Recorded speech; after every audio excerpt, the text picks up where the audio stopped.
নমস্কার বন্ধুরা, আমি অরিন্দম চলে আসলাম আজকে কেন্দ্রীয় সরকারি কর্মচারীদের জন্য বিরাট বড় একটা ডিএ আপডেট নিয়ে। অষ্টম বেতন কমিশনের কিন্তু বিরাট একটা আপডেট নিয়ে গুরুত্বপূর্ণ বৈঠক হয়ে গেল বেতন ডিএ নিয়ে। বড় কোনো সুখবরের অপেক্ষায় কেন্দ্রীয় সরকারি কর্মচারীরা। এর আগে 2014 সালে সপ্তম বেতন কমিশন গঠন করা হয়েছিল। 2016 সালে সেটা লাগু হয়েছিল, অর্থাৎ 2026 সালে তার মেয়াদ শেষ হতে চলেছে। 10 বছর অতিক্রান্ত হতে চলল, এই আবহে নয়া পে কমিশন প্রয়োজন নিয়ে দাবি উঠছে। তবে কি ভালো খবর আসতে চলেছে কেন্দ্রীয় সরকারি কর্মচারীদের জন্য? চুপিসারে হয়ে গেল গুরুত্বপূর্ণ বৈঠক। বেতন ডিএ নিয়ে বড় সুখবর পেতে চলেছেন সরকারি কর্মীরা। সম্প্রতি কেন্দ্রীয় অর্থ সচিবের সঙ্গে বৈঠক করলেন National Council of Joint Consultative মেশিনারির প্রতিনিধিরা। এই আবহে আর কয়েক মাসের অপেক্ষাতে অষ্টম বেতন কমিশন গঠিত হতে পারে বলে দাবি করা হচ্ছে সাম্প্রতিক বেশ কিছু রিপোর্টে।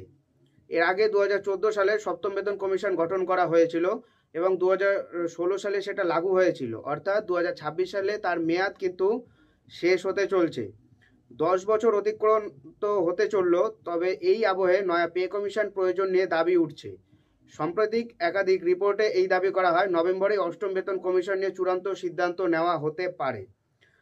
সম্প্রতি কেন্দ্রীয় অর্থ সচিবের সঙ্গে বৈঠক করলেন National Council of Joint Consultative মেশিনারির প্রতিনিধিরা।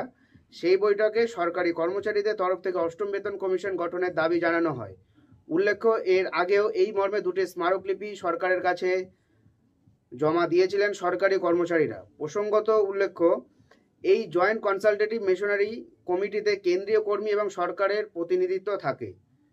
সাম্প্রতিক বৈঠক প্রসঙ্গে national Council of the joint consultative machinery সচিব শিবগোপাল মিশ্র সংবাদ সংস্থা এনডিটিভিকে জানান, নভেম্বরের প্রথম সপ্তাহে সরকারের সাথে বৈঠকে বসেছিলেন কর্মচারীদের প্রতিনিধিরা।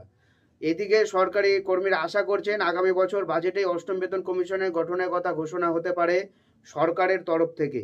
2016 সালে আন্তর্জাতিক শ্রম কমিশন বিধি ডক্টর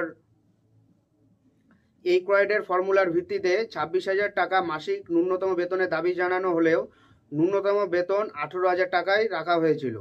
কর্মী সংগঠনগুলি দাবি করছে গতবারের ফর্মুলা মানলে অষ্টম বেতন কমিশনে ন্যূনতম মূল বেতন বা বেসিক পে 18,000 টাকা বেড়ে 34,560 টাকা হয়ে যেতে পারে, অর্থাৎ দ্বিগুণের থেকে কম টাকা বাড়তে পারে মাসিক মূল বেতন।